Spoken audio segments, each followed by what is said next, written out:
Howdy, y'all. We are having some technical difficulties, so Shelly will be with us in just a bit.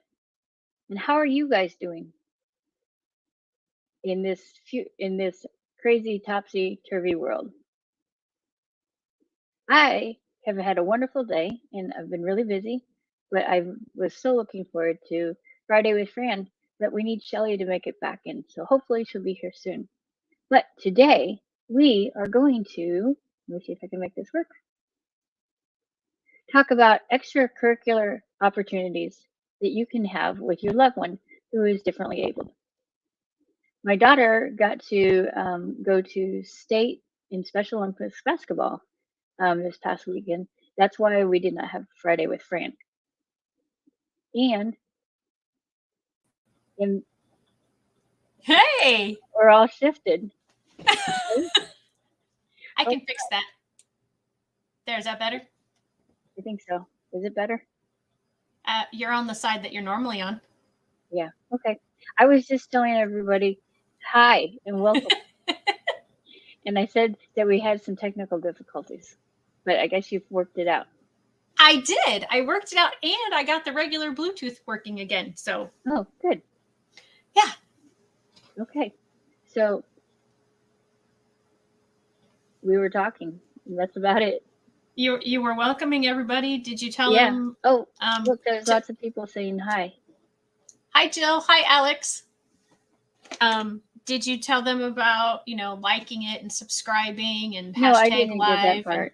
and hashtag replay and all those fun, businessy kinds of things? Yes. I wasn't thinking that through.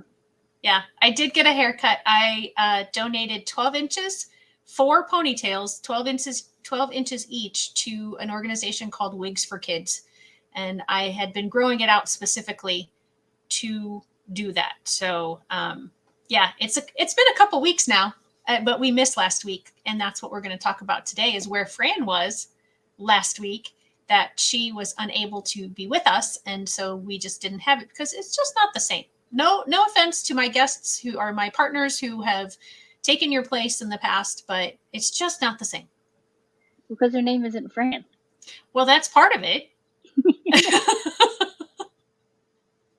So, yes, as I was just saying, we went north and for a Special Olympics state basketball. And so we had a lot of fun. And it was such a neat opportunity, but it made me think, what activities are there for people? Yeah. And that are differently abled. And there are very few. There aren't many that are inclusive. Like Special Olympics, they all have unique needs. Right. So technically, that's not inclusive either, because it's not including those that don't have special needs.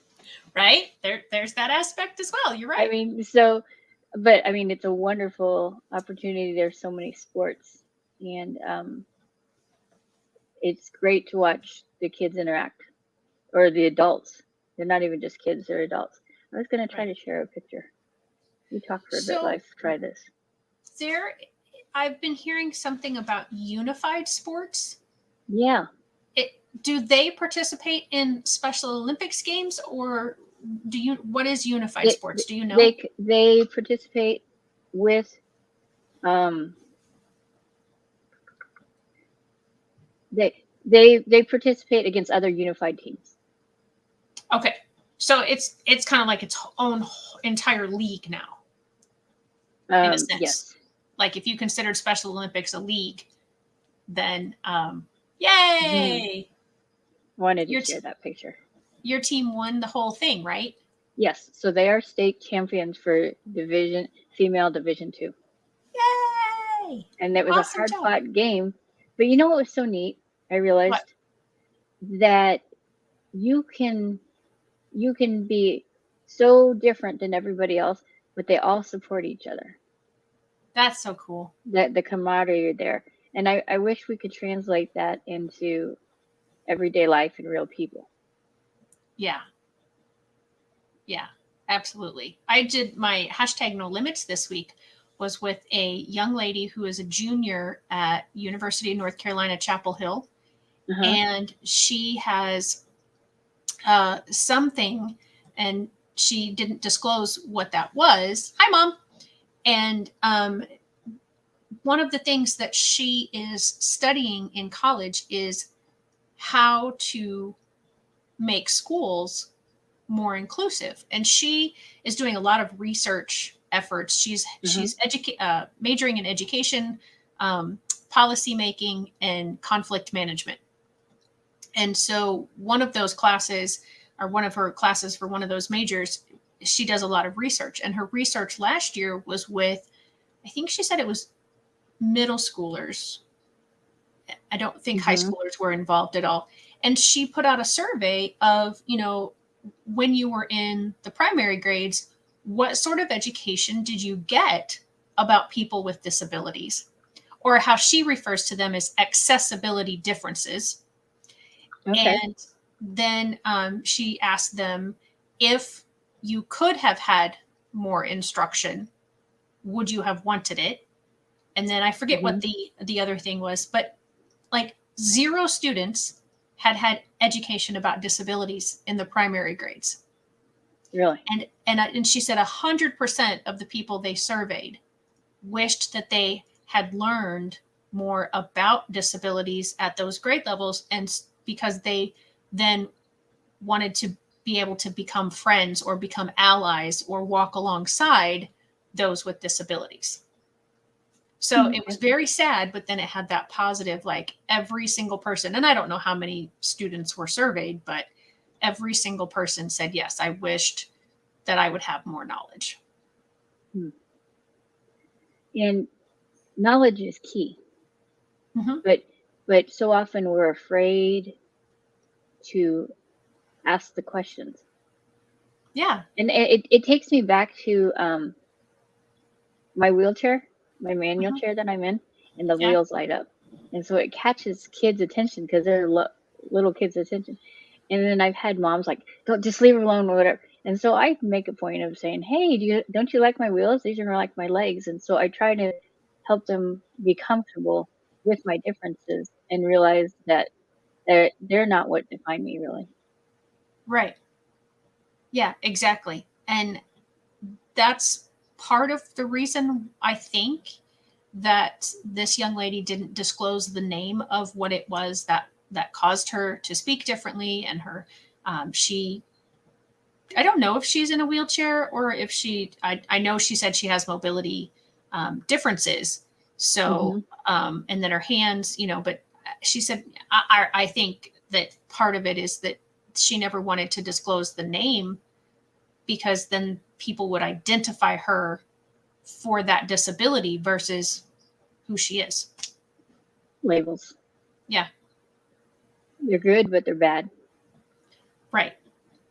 They are. They can help you in situations, like to get the services, and to have the accommodations, but then you're stuck in a lot of people's minds just with that one thing.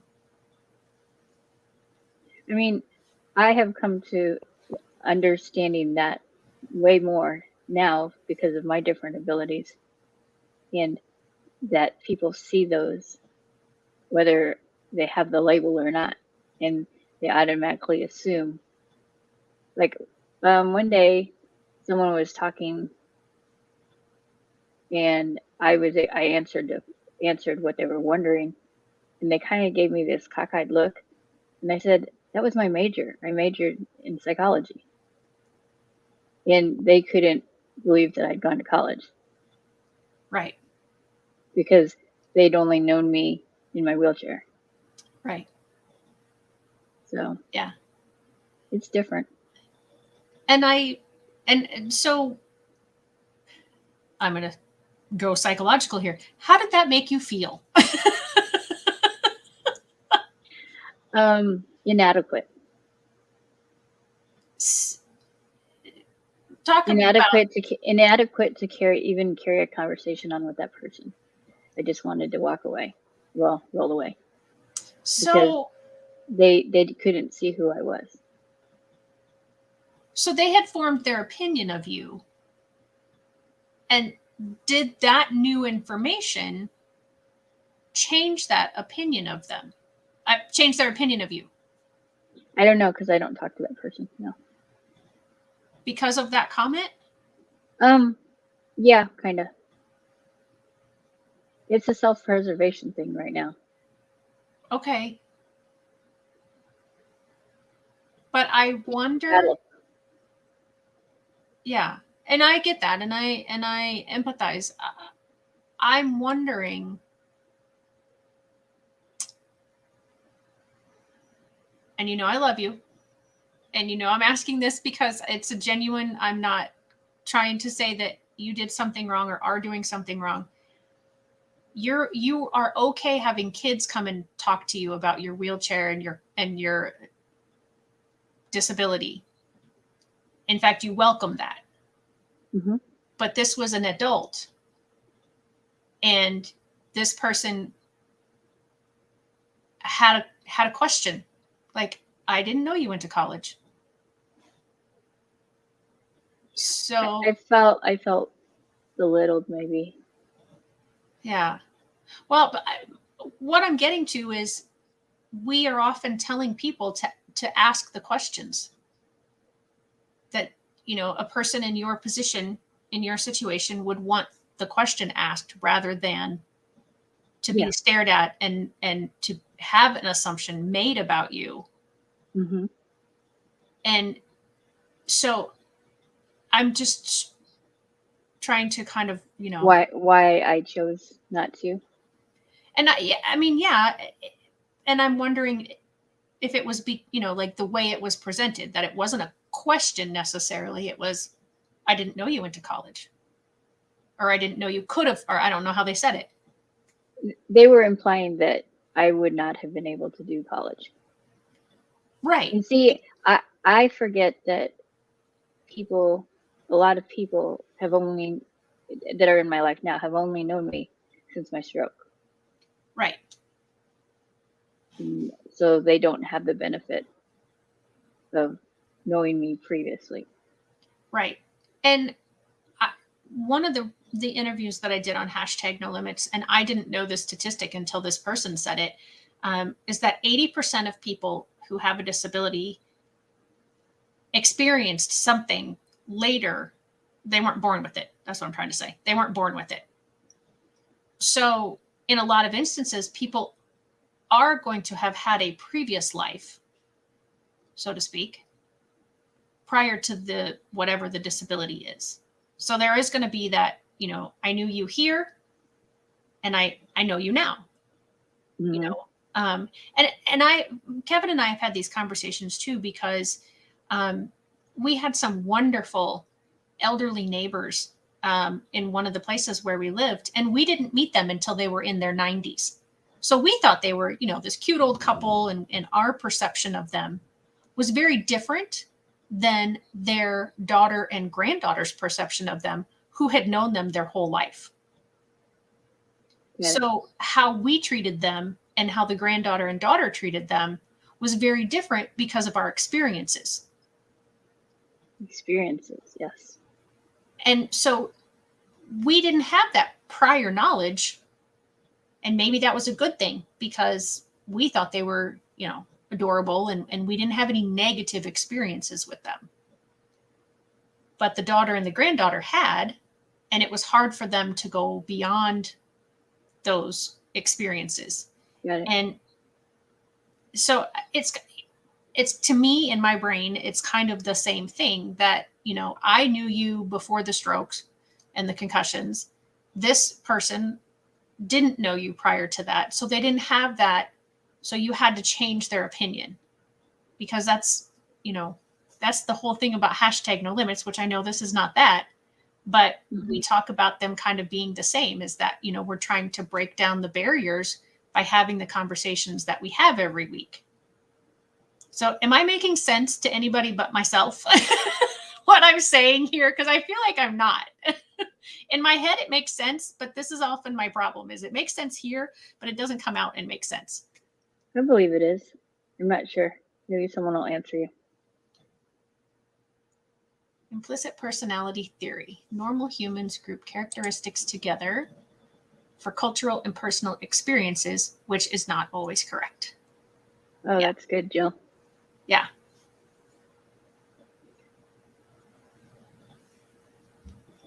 And so what I've just said, what is that making you think? That I probably should give that person another chance and not just write them off. And because it was out of lack of knowledge that they spoke rather than meaning to be hurtful.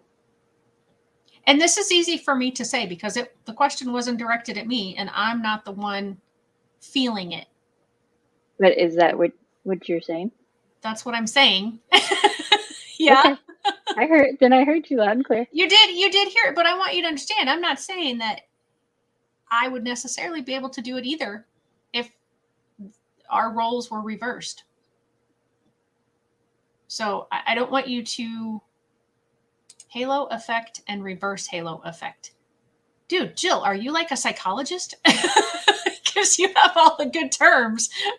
Yeah. Because I don't want you to feel bad because of your reaction, thinking that I would have done it differently, because I honestly don't feel know. bad. Okay, good. Okay. How do we grow as individuals? By having people around us that push us and sharpen us and help shape us. So I just take that as a nugget that you've given me, and then it's up to me what I do with that nugget. True. You're not Absolutely. forcing it on me or telling me I have to, but you're giving me a different perspective. Right. And I would absolutely want you to, if I brought something up and you were like, I think maybe this, and I would absolutely want you to do the same thing for me. So I have a question though. Okay. I thought we were talking about extracurricular activities. Well, we were talking about inclusion in those extracurricular activities. Okay. And we just took off on that rabbit trail. Yeah, squirrel, rabbit trail, rabbit hole, whatever. Chipmunk. Yeah. Chipmunk, something. Yeah. And a whole bunch of chipmunk is a scurry. And that's what we got going on right now. Yeah. Yeah, absolutely. So yeah, we were talking about Special Olympics and how it's inclusive, but sort of exclusive. And because you have to be differently abled or have accessibility differences. I asked Amrutha, she was my guest Tuesday, that I said refers to herself as having accessibility differences. And I said, so how do you refer to the people who aren't like you then? She was like, non-accessibility different or accessibility non-different. She's like, I don't know. I hadn't really thought about it. So, yeah. Ooh, more pictures. Yay. Yeah, this one, well, because we were talking about accessibility and differences and inclusion. Right.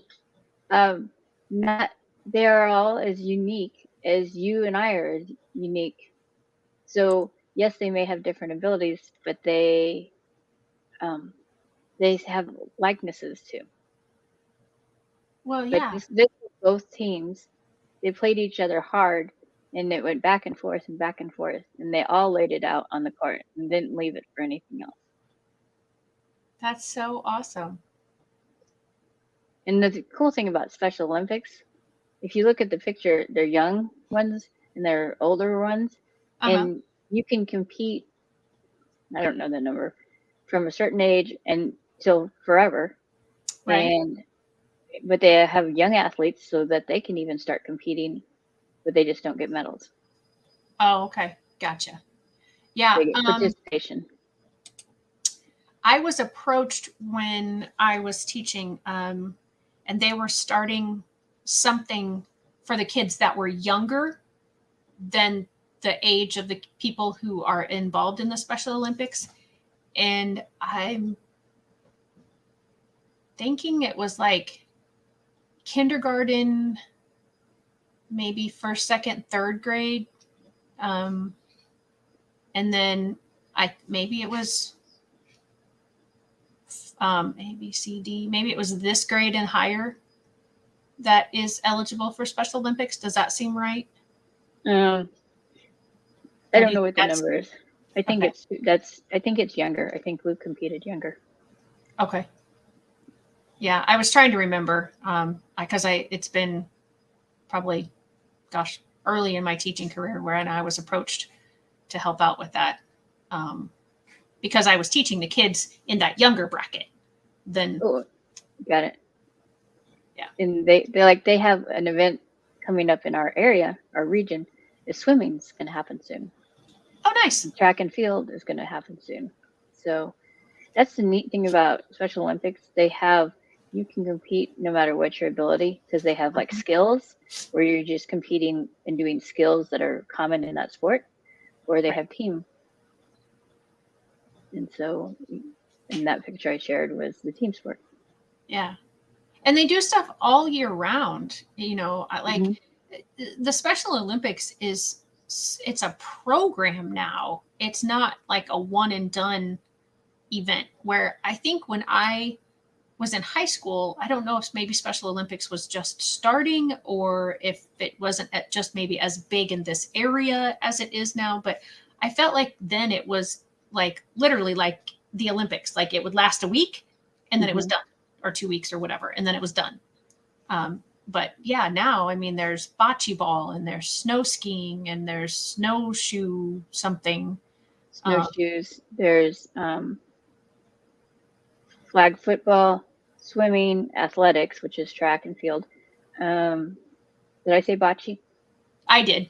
You said bocce. Okay. I don't know if we have tennis. Basketball, Basketball, volleyball, soccer,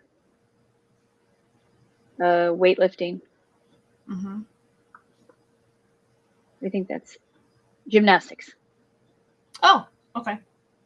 Yeah.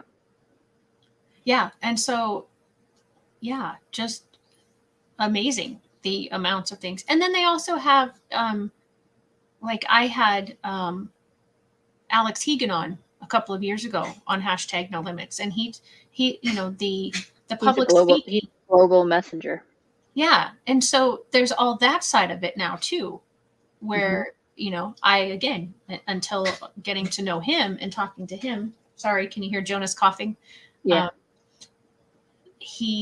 I didn't know that all of that stuff was part of Special Olympics. And I mean, like, is it like job training stuff, or is it just public speaking? I've forgotten. It's public speaking. Okay. Yeah. But he's doing amazing things within the Special Olympics organization. He is actually going to the national games. Wow. Yeah. That's cool. Is that in Florida? Mm-hmm. Okay. Because I remember seeing his mom post something, or he posted something about it. Yeah. So how can we make things more inclusive? By allowing individuals who have those unique needs to participate in regular sports. Okay. How do by promoting the united sports, unified sports. Okay. Because then they're competing together. Right. And by looking at what we have in common rather than what we have different. Yeah. And you had mentioned that earlier when you showed the picture of both teams, that there are all the differences, but there are a lot of likenesses. And I think about that so often, that there's still the similarity of wanting to be accepted, wanting to be loved, wanting to have fun, wanting to laugh, wanting to do all the things. And so, there's all those kinds of similarities. And by making things less competitive and more fun, yeah, that's a way to make things more inclusive. So give me some specific ideas. So besides just unified sports, like give me a more specific. Just community say community sports, letting individuals that are different on those regular teams. Um, by when you have, like, we're going to have touch a truck at Uh-huh. farmer market, making sure that someone that may not be able to move as well can still access those trucks. Okay. Thinking, seeing life through those who are differently abled, and say, would they be able to do this? Right. And if they couldn't, how do we make it happen so they can? Right. Um, so for these sports teams, for like, these teams that are in grade school and high school, those teams are going to have coaches. So how do you help the coaches? A, if they're not really wanting to have somebody who's differently abled on their team, how do you approach them? How do you help support them to be comfortable having someone who's differently abled on their team? Offer to help out with the team, maybe be an extra set of hands to be there to help out so that the differently abled individual won't require all the focus from the coach. Or if the coach has to work with that athlete, then you could help with the other athletes. That's Okay, so a you're saying way. you as like the parent could do that, or Or a student that could okay, help out, or um I don't know. There's no perfect answer. There's no perfect, but I think just educating, letting them, if there's a coach that's not wanting to allow them to join in, talking to them and showing them the similarities rather than pointing out all the differences. hmm, yeah, like we talked about earlier, and I think it was once the camera was rolling, let them ask their questions. If they don't understand something, let them ask. Hmm. And be comfortable, or not be comfortable, but be okay being uncomfortable with the asking, even if they you don't know the answer. Hmm. Educating others about the abilities of the differently abled. Yeah. Yeah. I have learned as an IEP coach, and originally only wanting to work with parents, that I kind of had the wrong approach, because I was approaching it when I first left teaching as that um, the teachers didn't care, or the administration didn't care. And I have Hmm. changed that perspective to they don't know what they don't know. And so, how can I, as an IEP coach, whether I come in with a family or I go directly to the teachers, support them so they feel comfortable being uncomfortable at first, and allowing them to have that, well, I just don't know, I don't know what to do, I don't know how to act, I don't know how to discipline, I don't know how to teach this skill or that skill to someone who doesn't learn the way that I teach. So you help them with their toolbox. Yeah. Yep. And I Which, think it's, I sorry, I think was checking on him, he was sounding weird. it's okay. I think that I totally lost my train of thought. The toolbox. Yeah, it wasn't that though. It was something Oh, else. It's okay. It'll okay. come back to me. Okay. Yeah, we don't have a rewind, like instant rewind, instant replay. Wouldn't that be awesome? Like, oh, what was I thinking? Oh, hang on, let me rewind my thoughts and then Yeah. replay them.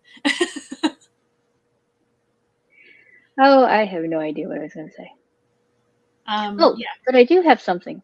Okay. On our way home from state, we stopped off at the Lincoln Museum. Oh, yeah? And I asked specifically if there was, for the ghost of the library, Uh-huh.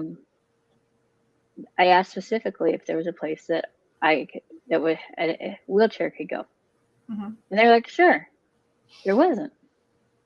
I had to sit directly behind the long row of benches or directly in front of the a row of benches and jet out and be in the way. Right. And to them, it didn't make a difference because they just figured you would sit wherever. But to me, I had people tripping over the back of my wheelchair and Oh, I couldn't sit by my family. So it was just kind of awkward. right. But the following show, um, Link through Lincoln's Eyes, Uh-huh. and it has special effects through it, and like the seats rumble Oh, and vibrate. uh-huh. So there are places where I could park there, and it actually had all the effects under where I was parked, so I got to experience it too. Oh, So cool. it was accessible in that area, Right. but that's just within the same museum, both things happen. Right. Um, I'm I need to go take care of him. Can you keep going without me for a few minutes? Yes, Okay. I can. Thank you. Okay. Well, what else are we going to talk about? Um, we could talk about other sports. Oh, hold on. I'm going to share that.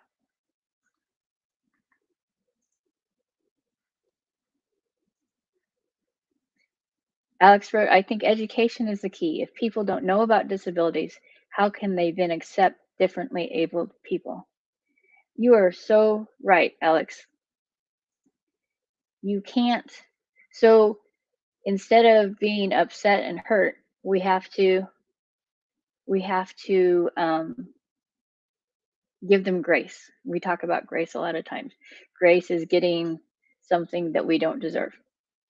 And so we have to give others grace and not always be offended.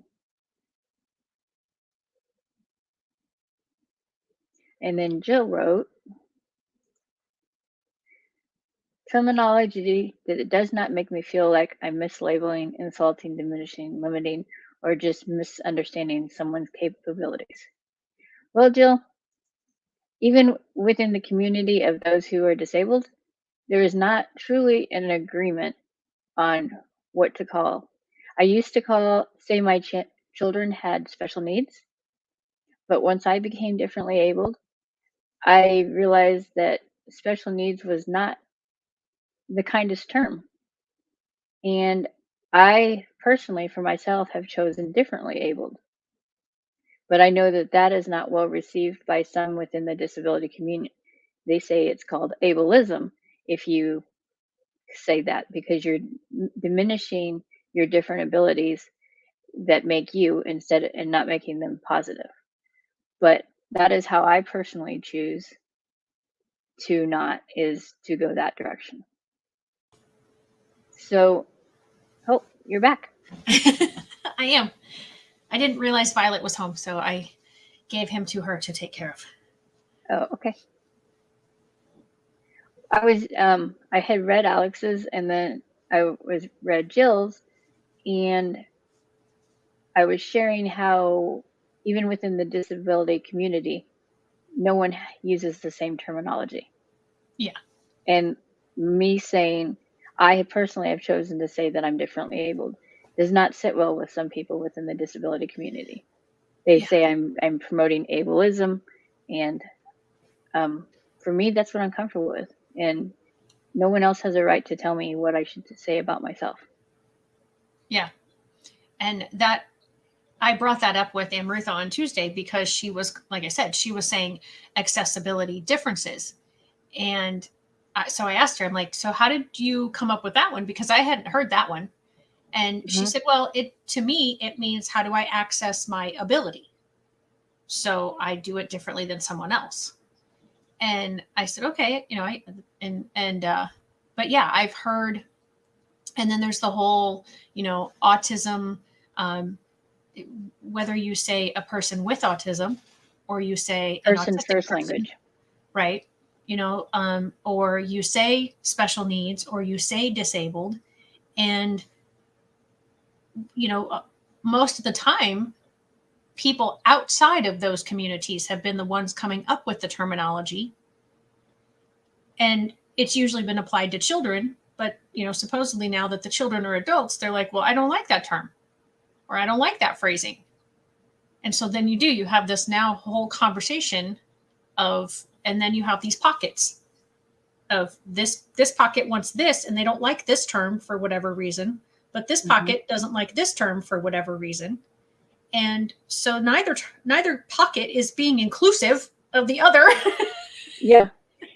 So yeah, it's very true. And I got onto this lengthy back and forth on Facebook over it because I had called myself differently abled and someone told me I wasn't allowed to. Right. And I know you can't win a battle on Facebook and you can't change people's minds. But I had to It's address hard it not to when get sucked in, though. I know I had to address it when they told me I couldn't call myself that. Right. And I'll give you how I answered it though. I said, I understand that maybe you don't agree with this term, but it's what I have chosen for myself, just as you have chosen and what they had said for yourself. Neither is wrong or right. It's just is. Right. Yeah. So, anyway. Well, okay. And I know that this is not exactly comparing apples to apples. But what color is my hair? Red. Okay. A lot of people say I'm a ginger. Some people say it's auburn. Some people say it's my family, when they want to tease me, they tell me it's carrots. So I mean, it's not the same thing. I know that I'm not comparing the same thing, but I say I have red hair. So it's that if somebody wants to say I have ginger colored hair or I'm a ginger, that's fine. Use that term. If some other redheads want to call themselves gingers, okay. I don't think, I mean, there was a guy who had red hair and his character name was Carrot Top. So, he was fine with that. Or if he wasn't fine with it, he made it seem like he was fine with it. So it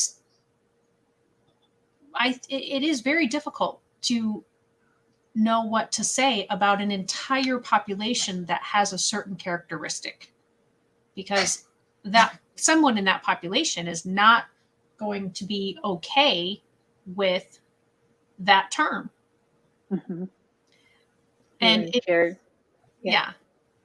is I agree. It is very difficult to keep up with the right terminology. And why do we? We're all just people of God. I went to a workshop one time and Father Boyle from the Homeboys Association was speaking, and he said, we all have the same last name, Being. We're all human beings. And, it's kind of what Mom just said. Isn't life that way in most areas? Not right or wrong, just a preference. Yeah. Yeah. In a lot of areas, absolutely, I agree. And it is difficult. I mean, I went through this terminology thing coming up with the title of the book because I did use the term special needs. And my editor and my publisher were concerned because they weren't sure that was the best term to use because of this different controversy. And I said, I'm never going to find a term that is going to be consistent from now till people don't know my book ever existed. So I want to stay, these were the terms that my families that are in this book referred to themselves.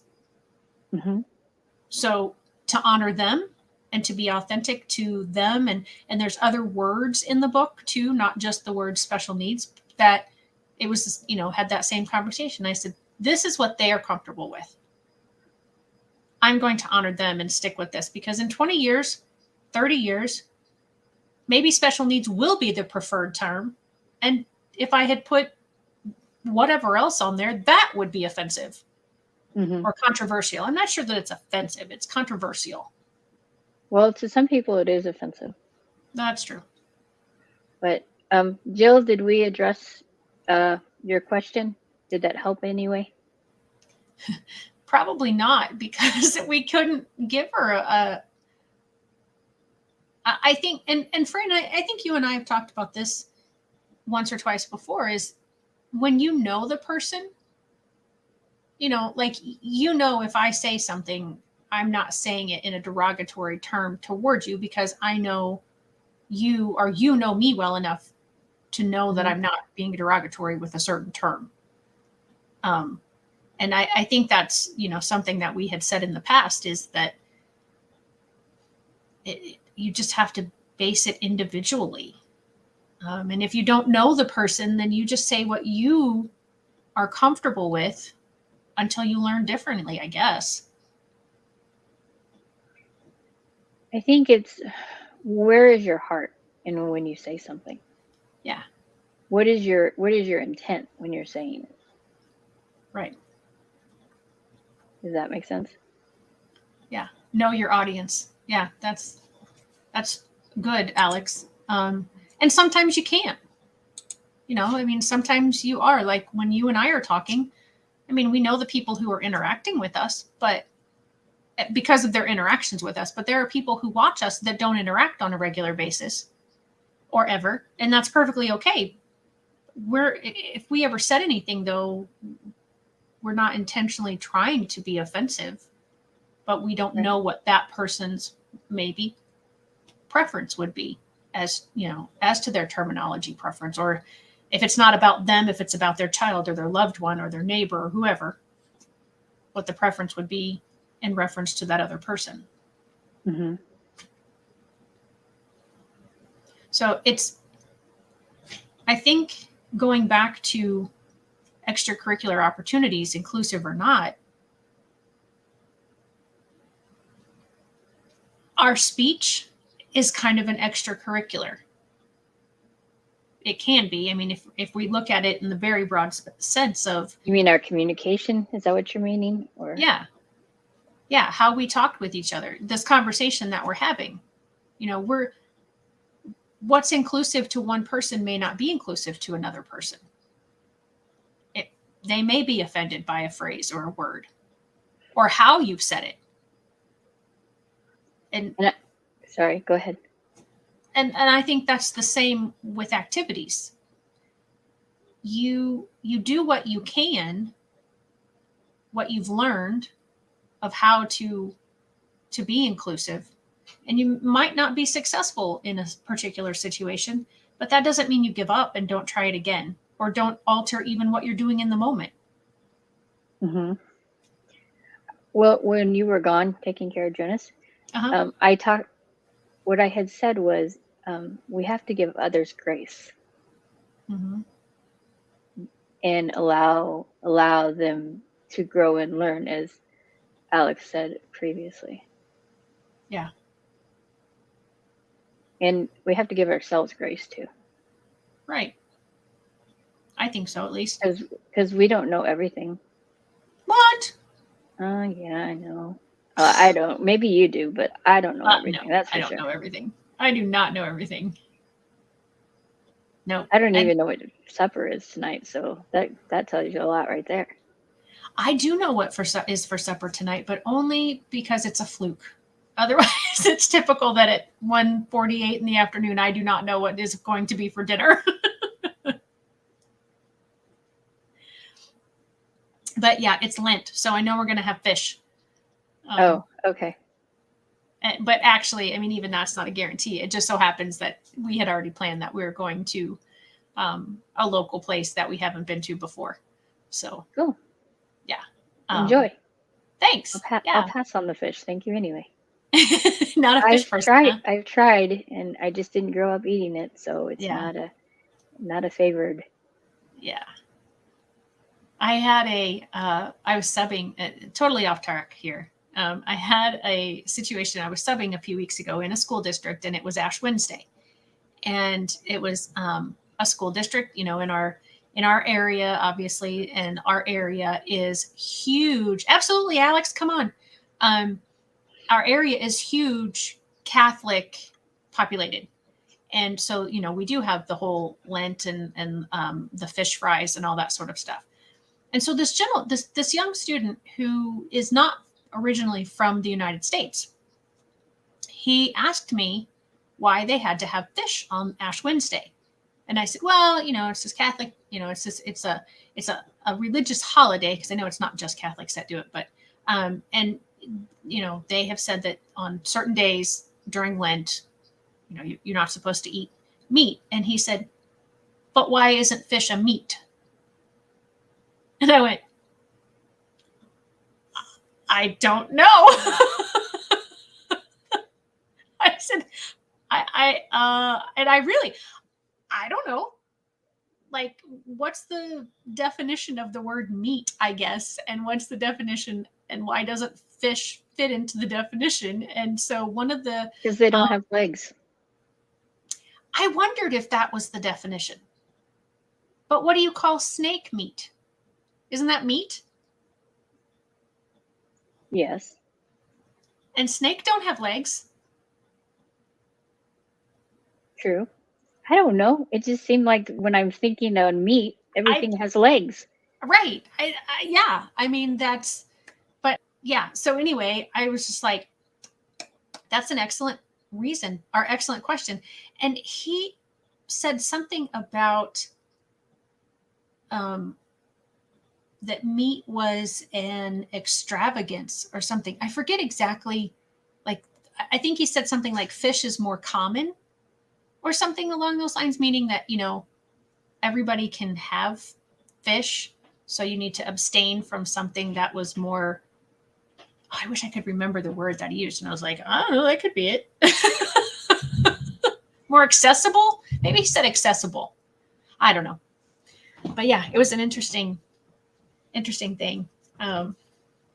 Thanks, Jill, for joining us and for your input. Very much appreciated. And enjoy your other memory challenged peeps.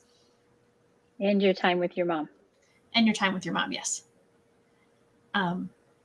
So yeah, I mean, one of the things that I remember talking about before I went to go take care of Jonas was we were talking about like coaches and the adults who would be helping in these like unified sports, or I was in my head thinking about like dance classes, cheerleading squads, because I know some of my former students did those things. And so thinking of, like, how do we support those coaches or those adults? And you had talked about, the education, and I know Alex had mentioned the education. We help them fill out their toolbox. Yeah. I think not, and like, where do you get the education from? From the individual. Or their parents, because maybe some of the individuals can't express or explain. Yeah, I'm thinking when my kids were little, they played on regular t-ball team. Mm-hmm. And one of the coaches would just... Alex's answer: where do you get your education? Friday with Fran. Thank you, Alex. They played on the team, and I remember Luke never could figure out how to run the bases. He would go in the wrong direction, skip bases. So a coach would always run around with him. And they were running, and Luke was a little awkward, and Coach and Luke went... onto the base because they got all tied up. But that season gave opportunity for the neurotypical kid teammates to interact with those that weren't. Right. And to all the way through high school, these same kids thought of Luke kind of like the little brother. And because of those opportunities and by playing on a typical neurotypical team, not a Mm-hmm. Special Olympics team. Right. And And I think, the coaches, I think, did ask me, "Is there anything specific I need to know?" I was like, "No, except he's a runner, so you just need to keep an eye on him because he'll run." And right. they're like, "Okay," Yeah. but he And that, never ran from there because he was having so much fun. right. And he was going to have opportunity to run at some point, to run Yes. around the bases.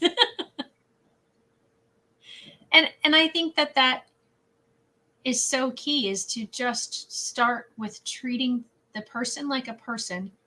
And I think the younger we can include people who are different from our Mhm. children, the better education. And just let the kids teach us, I think, sometimes,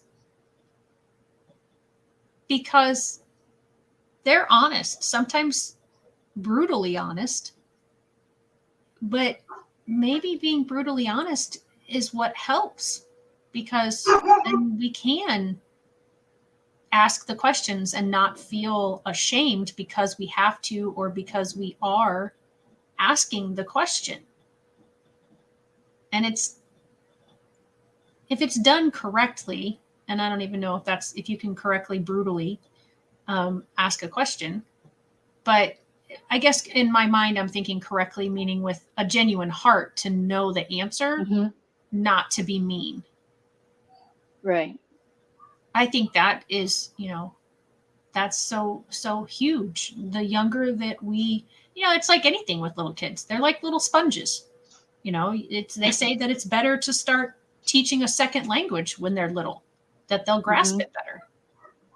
So, I think teaching them differences, and again, the adults, we have to be okay being uncomfortable, because Yeah.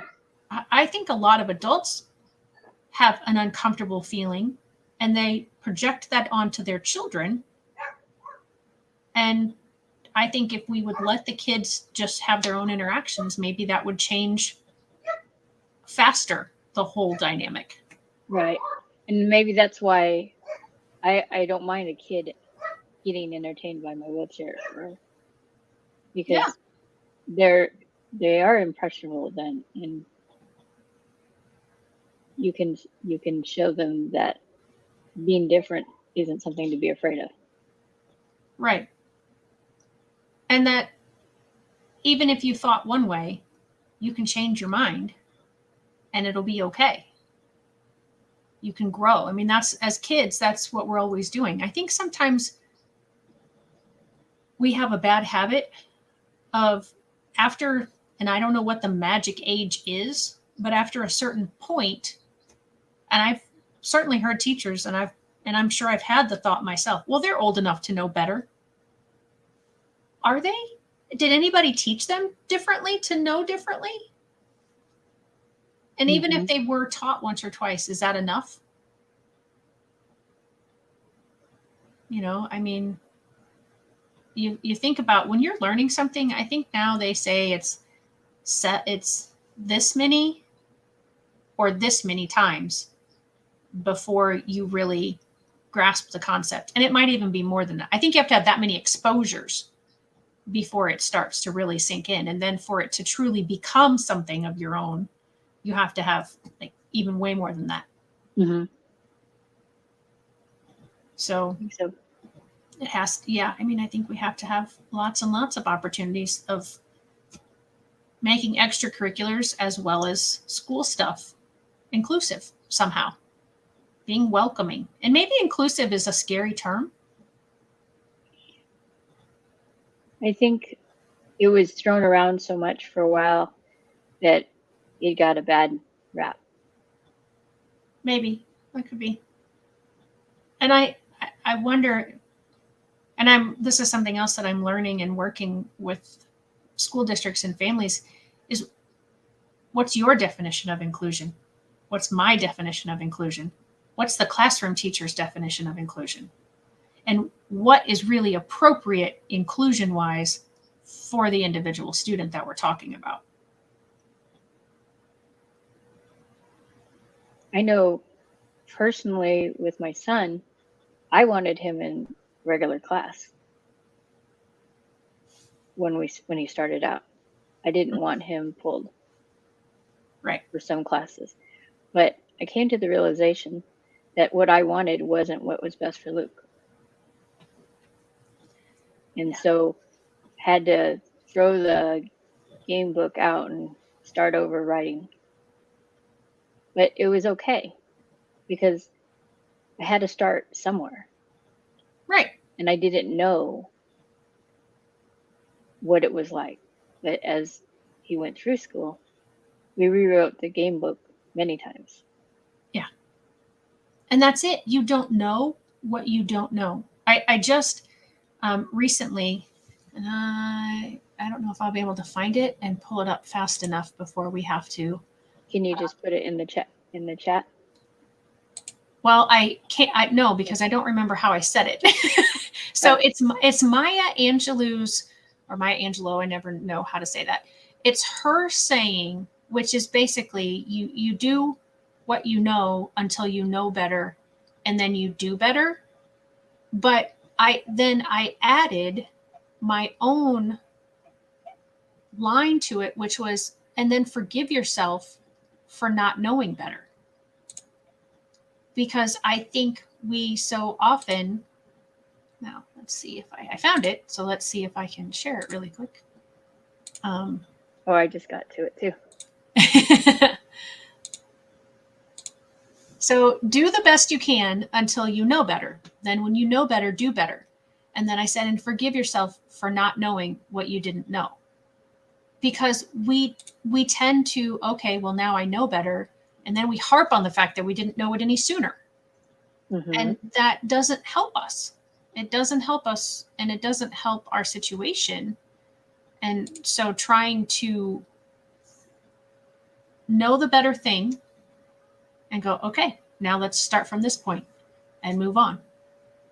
Yeah, education. And education doesn't have to be sitting in a classroom. It doesn't Life have to is education. Yeah. You can have a doctorate in life. You don't have to get a doctorate from a school in order to be important. Yep. All right. So, education, life. Yeah, those are all Friday with Fran.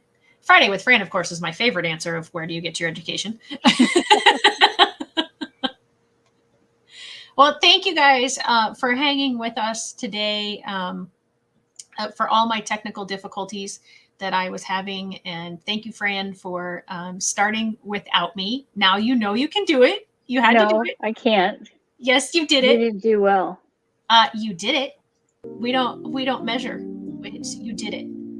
So, oh, look at you playing with the music. She's so good, guys. She's so good. All right. Thanks, everyone. And I think we will be here next Friday. And maybe not. Oh, see, my world traveler is going to go somewhere. Yes, I am going somewhere. I just got asked to go camping. Oh, well, I hope the weather's decent, although you don't mind. Turn it down. Yeah. Okay. All right. Well, maybe we'll see you next week. Maybe we'll see you in 2 weeks. But either way, Alrighty. Have a great one. And remember, you're not alone. There's always us if you need something. Yep. Bye-bye. Bye.